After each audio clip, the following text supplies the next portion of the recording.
Hello, welcome back to the Double Cleanse podcast, a podcast where we talk about the beauty space and the influencer space all in one place. My name's James Welsh. I am a skincare enthusiast and influencer. I'm Robert Welsh. I'm a professional makeup artist and also influencer in the sphere of influencing. I said, before we start this episode, I said I was going to say sphere. And I supported you through that. And then you took that word away from me. You can say it too. In the sphere of influencer world. There go equal. Okay? Yeah, you? Yeah, I'm fine. My eyes are getting a bit dry. Makeup, all of a sudden, even without SPF in, it's just making my eyes like water and go like really, really red. So if I put a little bit of makeup on before filming, by the time I go downstairs for supper, my eyes, my eyes are like burning. I feel tired. That's really, listen, I'm not victim blaming. Right, But I do so- feel like the way you apply makeup to yourself is quite unreasonable. And I do feel maybe, I feel like maybe you got a bit in your eye, or maybe you're punching going a bit hard at it. No. Listen, I have stopped because that's what I thought. I was like, am I getting this in my eye? But I now stop like up here. I just do my cheeks and then like my nasal labial folds. Sorry, 1 second. What? You just put makeup on your cheeks, but your eyes are hurting from makeup. Yeah. Like, no, I feel like, so you know when you wear... What? You put makeup on your, you only put makeup on your like cheeks. this area, and I try and stop just before I get to like the bags of my eyes. And that's hurting your eyes. I feel like there's like fumes coming off my makeup. So as a professional, I feel like it's not the makeup doing that to your eyes. I'm sorry for everyone who had to listen to Robert speak like that then. That was absolutely My horrific. moisture click. I feel like that would be like me putting like cream on my knees and be like, oh my God, my hips. No, come on now. No, come on now. Think Because about- how's that makeup getting from your cheek? It's not traveling up your face. But the space between your hips and your knees is also nothing like the space between your cheeks and your eyes. I'm not a doctor. I don't claim to be a doctor like James is clearly claiming to be. It's just that you can't put makeup on your cheeks and then blame that for the reason your eyes are hurting. Oh, okay. Well, I'm lying. Is that what you want to hear? I'm lying. Anyway. I'm done with this now. I'm sorry. I said That just doesn't make sense to me. Let us know over on our Instagram if makeup also hurts your eyes when it's on your cheeks. Let us know. At the Double Cleanse Pop podcast. on over at the Double Cleanse It's podcast. really cute. Yeah, We it's got actually- clips. Yeah. We got quotes. We got James's eyes and pain. So, you know what? Yes, that lip balm is hurting your eyes. Your cheek makeup is hurting your eyes. You know what? Yes. This is why we don't get along anymore. Wow, This is why we had to be separated when we were 14 because I'm an attitude like this this. really goes on to today's subject that we'll get onto later after a few other things about family supporting each other. Yeah, no, it does. It does, you know. It does, you Yeah. know. Can I ask you a question? When you worked in makeup full time, what's the stupidest question you've been asked? There are no stupid questions, but what is the stupidest question or misconception? Misconception is I had a client who was putting makeup on their cheeks. You're gonna kill you. It was hurting their eyes. Right. No, I don't know. I can't think of something that was outrageously crazy because Okay. I feel like not, you know, your knowledge in something is your basic knowledge in something as an expert in something isn't someone's basic knowledge in something else. So I never took something like that's would you? crazy. Yeah, there's never been anything that I've been like, that's why would you ask? Or just like that? someone using something in a ridiculous way that you were like, that's just not how you use it. Yeah, if most of them come from you, and I know, the brow this is wax we why. spoke out last time. You know what it is, and it's when people used to come in with a powder, and they'll be like, my powder stopped working, it's reached the bottom, and it will be like that hard layer on top of their powder where the oil's gotten into the powder. Or when people would buy a baked product, so when like a powder that's baked, you know, when they're domed on top, right? They're put on like these little plates, and a slurry is put in like an oven, and they're cooked, so they come out baked. And someone would bring in like the plates that were like with no product left, and be like, it's not working. There's no product coming from it. Like that's the pan. Hang on. They'd bring an empty bit of packaging and be like, there's no product coming from They'll be this. like, they'll be like, there's nothing coming off it. I was like, that's the bottom of the pan. That's the packaging. That's the packaging. That's like me emptying a moister and being like, there's no product in this. Yeah. That's so weird. And then it was physically really hard. It's like, that is ceramic. That's ceramic. Yeah. How about you going throughout your career? When I was dressing people, I think it wasn't really like the worst thing because like, you know, style was style. Yeah. But do you remember when especially Top Man was going through that carrot chino stage? Oh, the ones that had like a drop crotch. Yeah. People were so offended by them. I hated them. I thought they were disgusting. We had them, no? I know, I never. I swear I never did. You might have done because you were just given clothes. But I would never go out to buy something. Yeah. One where my thigh is touched.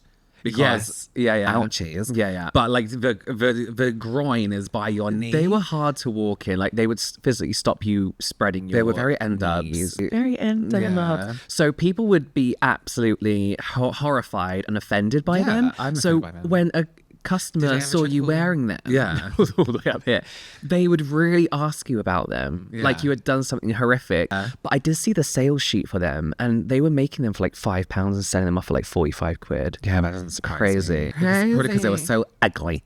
They were very, very. So we'll make these for you, but they are ugly. And they're like, yeah, fine. Yeah, they only lasted like 6 months, I swear. Like, and then they went out of fashion very, very quick Because they were shit. until just regular chinos came in. They were so ugly. They were really ugly and loud. Yeah, because your thighs are rubbing Yeah. Fires started everywhere. Do you have a fact or fiction for me today? I do. It's my go. So you will know we have this section where we talk about fact or fiction, a situation from the influencer world, hemisphere, sphere, where has a situation really happened? Has it not really happened? I've got a bit of a pickly one today. Okay. Oh, I'm not saying that because it's based in Germany. Pickled tree in Germany. That's the thing, isn't it? I'm Are not you talking saying... about sauerkraut? No. Wait, pickles. Christmas tree pickles. Right? No? What the fuck is going on? Christmas tree pickles, and you can't say pickly because of Germany. So in Germany, there's this thing. I don't think they actually do it, but there's this like, what's it called? Like vicious rumor. Yeah, that they have pickle trees at Christmas. Okay, Shall we move on? okay, that's okay. What the- No, hang on. Yeah, no, let's fact I don't check think this. pickle-shaped ornament is hidden on a Christmas tree. And the person who sounds finds it fun. gets a penny. A hidden pickle in a tree. Yeah, It's funny because it's so- green, and then you hide it in a green tree. So there is a Can I go to this? I think anyone would have been offended or made that kind of You connection. just don't know. You don't know. Okay, so there is an influencer in Germany. Okay. Who is more of a streamer, more of like a live streamer on the streets. Are they the kind of streamer who just streams their daily life? Yes, yeah. Okay. Oh, and gaming as well. Okay. So he is, suing his family because of their last name. So his family, he was well known because his family owned a popular supermarket, like grocery store in Germany. And the name is their last name, their surname. Okay. So, and they've been around for like centuries. It's a family Right. business. So when this streamer got famous, he then decided that actually their surname is his brand. So he is suing his family, had tried to sue his family to make that his trademark, and that they would have to change the name of the stores. It sounds entitled enough to be true. Yeah, right. And it sounds like, those influencers who get famous and then all of a sudden, like, everything revolves Like around everything's them. around me now. Yeah. Imagine doing that to your family. I mean, and surely just a surname is a surname. Like what? Like, let's think. Like, Smith. W. Smith. Yeah. Like, and then you become famous But as his Smith.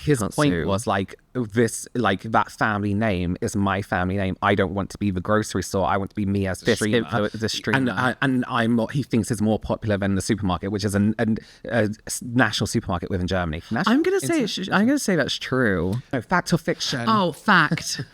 It's fiction. Oh. It's not based on anything real either. You just made it something up.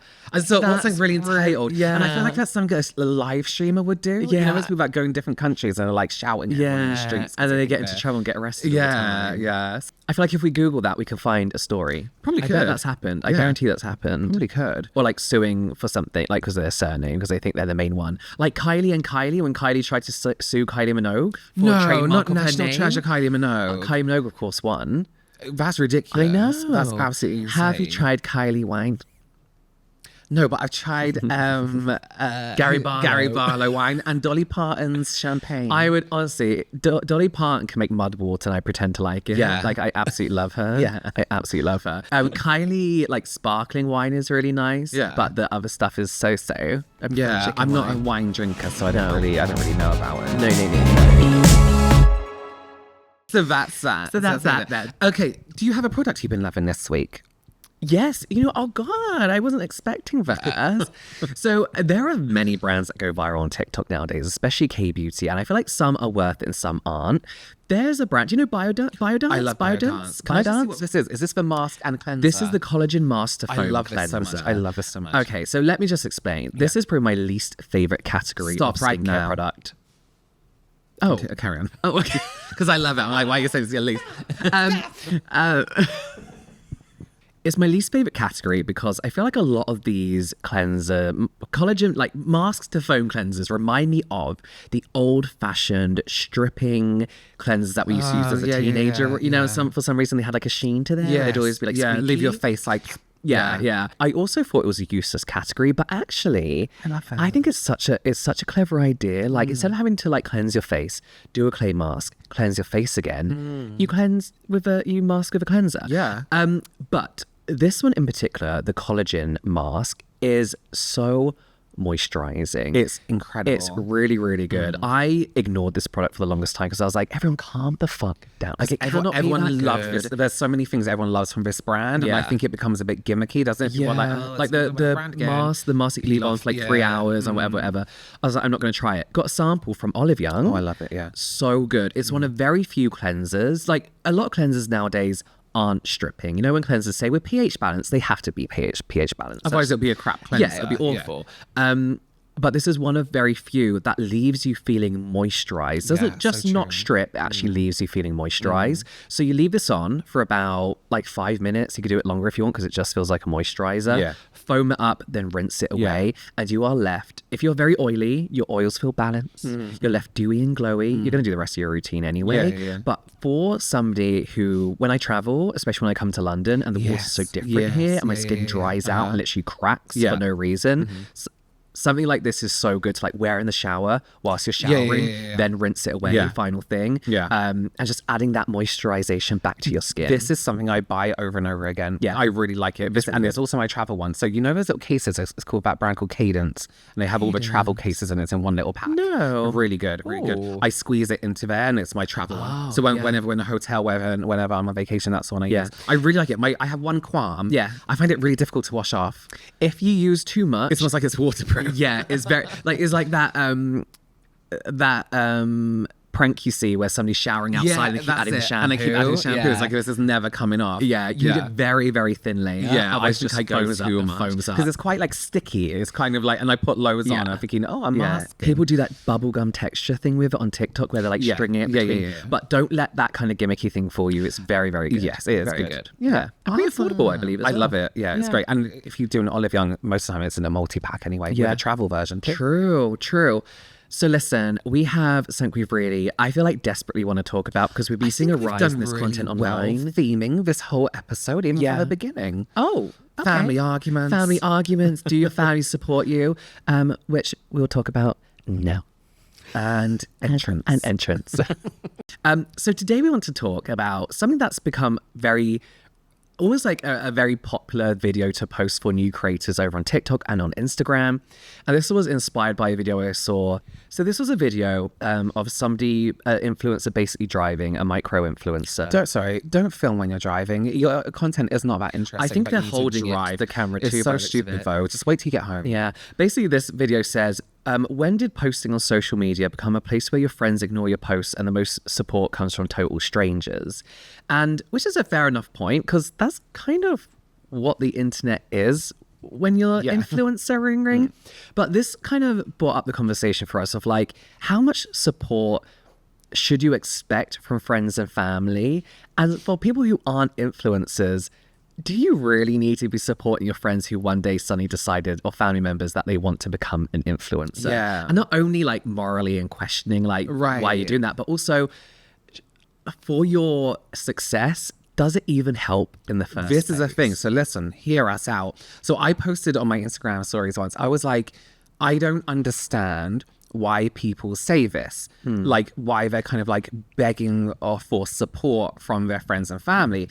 And I even put in brackets, this doesn't include small businesses. If you are a small business, if you are a small business and you're opening like your own shop, your own cafe. You need reviews. You need reviews. You need support. Yeah. I meant like content creators, influencers, right? And some people got pretty angry at me because I was like, you shouldn't do that. And we'll talk about why. And they're like, okay, well, you don't understand what it's like to have no followers and be putting content out there, no one, supporting it, no one liking it. I'm like, well, first of all, yes, I do. Robert didn't start on 1 million followers. I didn't start on the 1 million. And I was like, oh, thanks, guys. Yeah. All my 1 million I guess friends. I'll post videos now. Right. I barely have two friends in real life. So, of course, we both know what it's like to go from nothing and struggling for years and years. I was saying before this, throughout our career, we've had no followers for longer than we've had a substantial Oh my following. God, I used to, my goal for my YouTube videos used to be to get a video to 100 views the first month it was up. Yeah. Now, if I don't get 100 views in the first 10 minutes, I think my career's over. Yeah. You know what I mean? Yeah. You do work to get to that point. So people are like, you don't understand what it's like. And I very much do. Yeah. And from Everyone my point does of view, I would have never been like, James, you aren't liking my stuff. Mum, why aren't you commenting? When you're commenting, yeah. But, and I know that's just me. But there is a reason as to why I personally wouldn't want that in terms of my career and the reach of my content. Yeah. And I think it's important to say that this isn't we struggled and so should you kind of story. Yeah. We're not saying it's just the way it is, Yeah. but it also to us, which we'll go into in a bit, doesn't make sense to drum up that kind of support for success as an influencer. Right. So I think when I first started as an influencer, again, with nothing, I also wasn't given the following I had from the moment I posted a video. You do tell people, well, I chose to, but I think back in the day, it's still kind of something that people like an influencer. It's kind of embarrassing at some point. There are still videos of people being like, oh my God, my family's found my TikTok. Or, oh my God, my family or my work colleagues have found my social media platform. And they're a little bit embarrassed. About it. Not that you should be. But I posted my videos, or when I started working for ASOS, I would repost the videos that they posted. I'd be like, look what I'm doing at work, kind of thing. I don't think that was asking for support, but it was more so it's just what I'm doing kind of thing. And then I think especially when you are a new creator, let's say you get your first job. My first job was with Braun, the razor, the electric razor. Kitchen towel. Braun kitchen towel? What's that? Brawny? I have no idea. I use plenty. So when I had my first sponsored job, of course I wanted the support, Attention on it, attention on it, right? And even to this day, I'm in some friends only Instagram things on other creators where they're like, guys, I would really appreciate a bit of help with posting this. And usually small creators, and of course I'll be like, oh my God, yes, you want them to do well, you want to do well, and you want people to see that your sponsored work is doing well. Yeah. Especially when you trust them. Yeah. So that's when I started. But now I wouldn't. But even when I didn't have as many followers as I do now, I still wasn't texting my friends or getting upset that they weren't liking my content, because to me, I did very much see it like work, even though it wasn't my full-time job. And I think my overall feeling of this is I wouldn't go into my friend's job and be like, do you want me to clap for you? Do you want me to well, how can I support you whilst you're doing Right, this how can kind I of thing? support you while you're gardening? Yeah, but if my friend was to post something and be like, look what I've done at work, I'd be like, good, kind of thing. But it's kind of you can't have your own profile. My private profile went from a private profile to a business profile, essentially, right? You can't then switch up your content and then expect your friends and family to get on board and want to see what you're posting. And some people will be like, but they should, because they're your friends and family. I'm sorry, if James starts posting content about the gym, I'm gonna be ignore. I'm not interested in that. Yeah. I mean, that's not what I'm interested in. Yeah, but that's the thing, is it's work related. Yeah. It is work related. So even now, my friends still apologize for not watching my stuff. It's you really do not have to. In fact, I'd rather you didn't. Because when my best friend did watch one of my videos, he was like, you don't talk like that. It's you've got a presenter voice. I'm like, exactly. You don't. Because I'm in a room by myself and it's awkward. Yeah, and that's my work. Yeah. You know, I don't need you to be there and present. And do you know what I mean? And it's not just our personal feelings. I also feel like this can affect you in the long term. And before we get into that, I understand why you may feel like the easier way to get the views and the likes is to reach out to the people you can directly be in contact with. And be like, I need you to like and support Right. this so I can get It's like when people join a pyramid scheme and they're like, get your friends and family. And if they don't support you, they don't love you. Yeah. It's like Yeah. that kind of energy. Yeah. But those are the people closest to you. So if I did say to James, I was like, can you like this? He'd be like, yeah, I'll do that. I'll like So of course it. you can reach out to your friends and family. But as you were about to say, the easiest way to get the followers or the likes, let's say, is not always the best way to go into it in the long run for longevity in terms of people who are genuinely have found your content organically and want to support you and like your content. I will say we are quite cutthroat and miserable in Yeah. the sense that We're I very- believe it's no one's responsibility or fault that I your own. became an influencer. Oh, yeah. Do you know I was what I gonna mean? say, Like, it's like, well, I'm doing this now. You have to support me. Yeah. It's like, well, I didn't ask you to do that. Yeah, I didn't ask you to climb a mountain. Yeah. It's like when people post like, guys, I just did 10K. It's like, well done, but also I didn't ask you to do that. No, I think it's like when I think people in certain areas, like if I was to say to you, right, like this person has just launched a skincare brand, it's become the best-selling skincare brand for in this niche category of ingredient, like you'd be like, that's interesting, I guess, but Yeah. also I don't care. Yeah. So when people are like, I just run a 10K, I'm like, irrelevant to like what I'm interested in. So Yeah. that's not the point I was trying to make. That sounded mean. I know what you're trying to say though. Do you know what I It's mean? like Like- if it doesn't interest you, you're getting this false support. Yeah. So if I go, so I'm makeup, right? Uh-huh. So when people talk to me like, so what do you do? Like a taxi driver. Yeah. So we got a car home the other week, and this guy, obviously the straight man, we're talking about his kids and his wife. Yeah. Was like, so what do you guys do? I'm like, oh, we're influencers. What do you do? Oh, you wouldn't be interested. It's like not stereotyping, Yeah, but yeah. he obviously wasn't interested in makeup and stuff like that. Like, I'll look you up and I'll follow you. It's like you really don't need have to do because that. Yeah. one, you're not going to be interested in anything I ever post ever. Mm-hmm. You're not going to interact with it, or you're going to follow me, see what my content is like, and then instantly unfollow. Me, which does what to the algorithm? Tells the algorithm that They no fucking one's hate interested you. in you. No one's interested in So let's you. show it to less people. So when Yeah. you're asking for people to show you disgenuine, is that a word? I guess so. Interest is damaging. Whether it's coming from your friends and family, it's like unless they are really on board and really going to support everything you do, it's not going to help you in the long run. Well, hang on. Let's talk about some possible pros, right, to getting your family, friends and family to support you when you're first starting out. I think everyone's alone when they're doing this, right? When you first start out, you're alone. It feels like you're speaking to nothing and no one for the longest time. And then one day it will change. It will. It will 100% just change randomly. So I think one pro is getting some kind of like recognition and validation for what you're doing. It's like, okay, I made a good video. Some people have liked it. It may just be my friends and family, but it kind of feels like I'm going in the right direction with this. Like, and maybe you can get some real honest feedback from friends and family. Often the case is that usually just supportive. They're just gonna be like, great work. And that's not always what you need. You need a vicious hate comment when you first start Sometimes you out. need a vicious death threat. No. We laugh because you have to, because we get them. You know, sometimes a bit like if someone might leave a comment like, your lighting makes you look like this. Or So this then is you're like, like, you're okay, talking too that's fast. good feedback. I need to work like, on okay, that. well, I'm gonna block you, but also I'm gonna take that feedback. Yeah. Don't get me wrong. I won't. This isn't inherently bad, right? Like, get people to support you. But what we're saying is, I guess we go to the cons. So this essentially is an algorithm friendly. The algorithm doesn't care if your mum supports you. The algorithm doesn't care if your friends and family like your new video. Right. It's not that organic support. Like the whole point of becoming an influencer is, yes, to be surrounded by a community, but to build it in the first place in order to support you when you are a smaller creator. Yeah. Because you build that really dedicated community. If it's 10 people, 20 people, these are strangers who have found you and relate to you so much and want to engage with you. That's what the algorithm likes, not because Yeah. your mum likes your post, or not because your mum's like, I don't keep saying mum. Well done, honey. Well done, honey. Yeah, this is great. Pat from down the road will love this.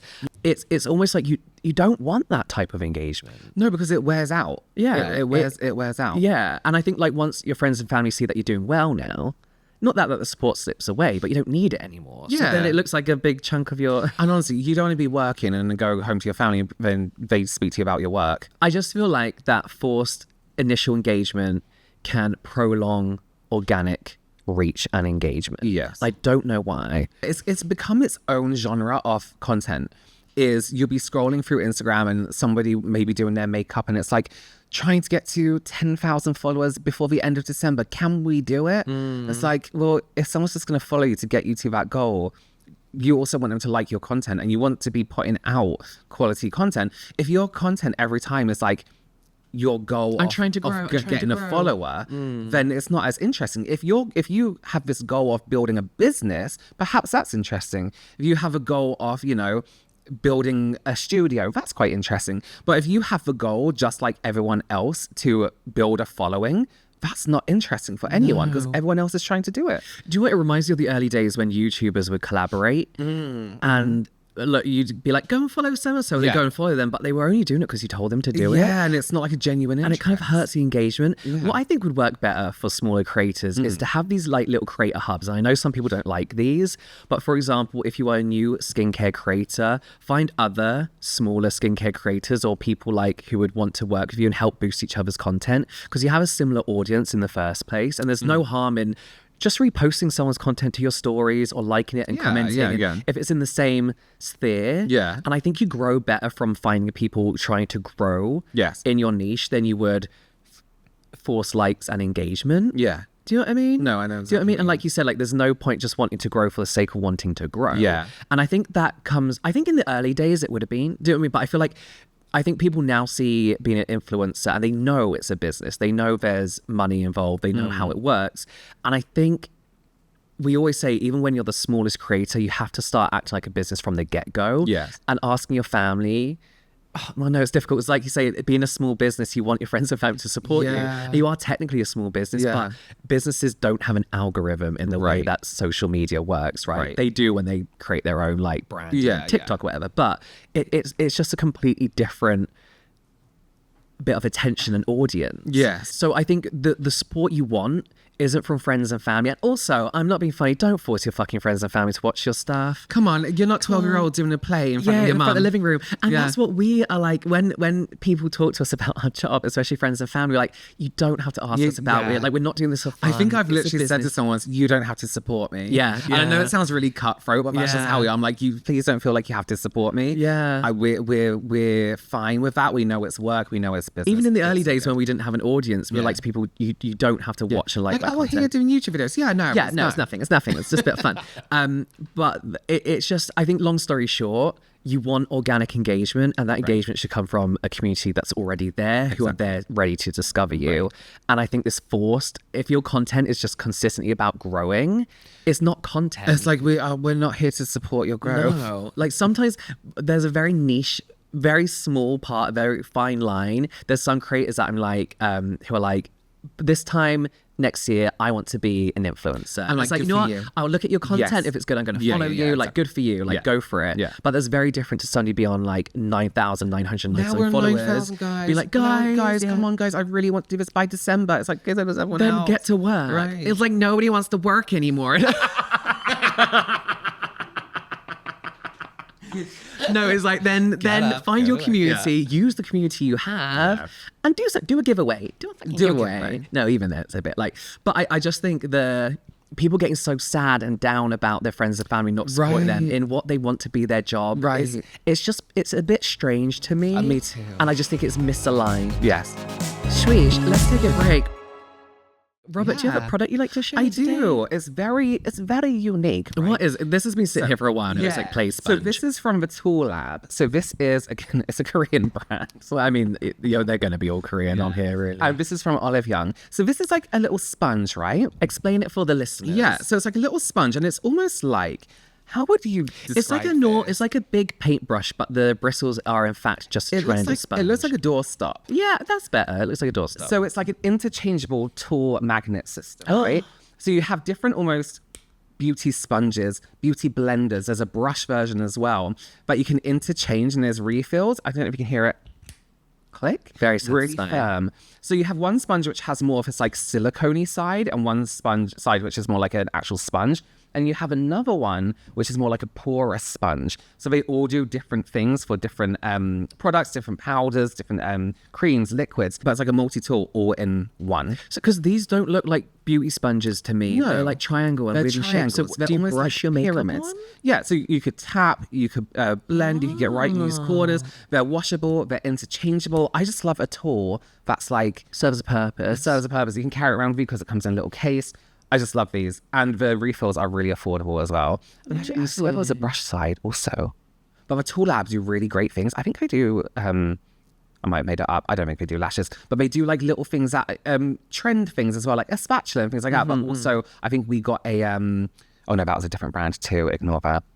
But they always do great little tools for like makeup kits for your makeup and really, really affordable kind of like multi-purpose things. It's quite good if you're an actual makeup artist as well to be able to chop and change your tools I mean, like I that. wouldn't use a sponge over again on different people, but Oh, bro. No, that's what I mean. Like you could change the sponge in and out really quick. yeah. I just really like it. I think it's really travel friendly because when I travel, I actually have 2 brush sets with me for some reason, and I've used 2. Just because you're used to packing a brush set. Just because, like, just in case. But you can literally do everything with these 2. I don't know why I didn't just use them. I think I wanted to be clean for now. Yeah. But yeah, they're really beautiful. So you had one more thing you wanted to discuss before we end today's episode. I do. One thing we said at the beginning of the episode that people were a little bit outraged by my thing, but some people did really agree with me, and some people took this kind of content as begging. Oh. So there will see somebody be like, and the example was those people who are like, I'm nearly at 10,000 followers, please follow me. They didn't follow them because they see it as begging for their follow. And people don't like that when, I mean, especially I don't think when anybody wants to be forced to follow anyone. exactly. And I think there's a begging culture. I'm saying begging in air quotes.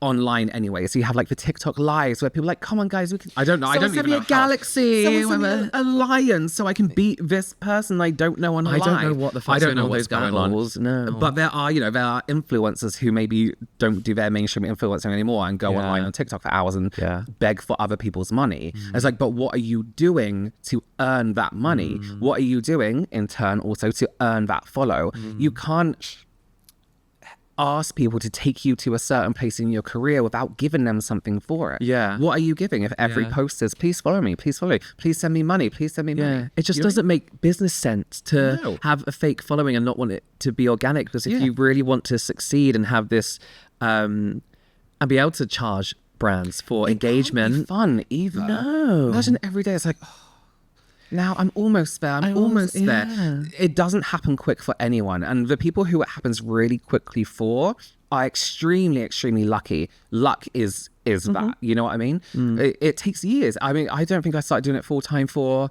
5. No. Oh my God, more than that. 5 years from when I first started posting my first thing. Maybe even 6, 7. But also, it's not all about the follow count. No. Like, there are people, I'm like 1.5 million on YouTube. There are people with less who get more views than me. Yeah. Their engagement's probably better. Yeah. It's not all about view count and how much. Get to the next thing, and it may look impressive to brands, but then they're also after engagement. Make the good content, because that is your product you are selling as an influencer. Yeah. Right? That's what you are. That's what you're doing. And listen, don't force your friends to watch your stuff. What they don't like it. Imagine if it was like to my best friend, I'm unboxing Labubus now. Can you watch it and share it? And they'll be like, what the fuck is a Labubu? Yeah. Is that a demon? Right. Like, stop. Can you stop? I would never force my interest in that. No, I would never. No, never mind. No, I know what you're trying to Do say. you know what I mean? It may It's like- make sense figuratively. No, that's the wrong word. No, but I know what you mean. In figures. I mean, actually I think figures. people think to get that initial boost, that's how you're going to get seen. Right, in the but let me algorithm. tell you, we're telling you, sitting here right now, we are telling you it is not useful, it is not helpful, unless that person is really going to support you the whole way through. Unless your friends and family are already influencers themselves, then that might help. Then you're a nepo baby. Then you're a nepo baby. An industry plant. I'd really like to know people's reaction to this. To be I would honest with too. you. How would you feel if you just decided starting content creation tomorrow and your friends didn't support you, not verbally like we hate you, but maybe they didn't like every post, maybe they didn't comment on every post? Would that make you feel a certain way, or are you very much like, no, this is my business, I'm standing strong in doing this, I want to take it be successful seriously, and I want to be successful. And I want, yeah, it's tough. It's tough because I think until you really understand the algorithm, which I still fucking don't, I don't changes get it. all the time. But I don't know how. I think until you get that as well, it seems like it makes sense to do at first, but in the long scheme of things, long runner, yeah, whatever. It just doesn't help. Yeah. In any way. Yeah. And some people see it as begging. You don't want that, do you? Yeah. Yeah. Find a niche community, work with other influencers, get your content out there to people who will enjoy and consume your content in a natural way. If you have something to offer that's entertaining, people will be entertained and they will watch. Yeah. And it's different to everyone, so it doesn't have to be the same as And you know what? Just be yourself. You know what? Believe in your dreams. Okay, we should end it there now. Thank you. Okay, I think we'll leave it there for today. Yeah. Robert's getting carried away. Don't forget to follow and subscribe. And don't forget to head over to our Instagram, the Double Cleanse Podcast. And honestly, let us know what you think about this topic, because I think I'm very there's going to be interested in two your very thoughts. strong camps in this. Yeah. But yeah, see you next time. Bye.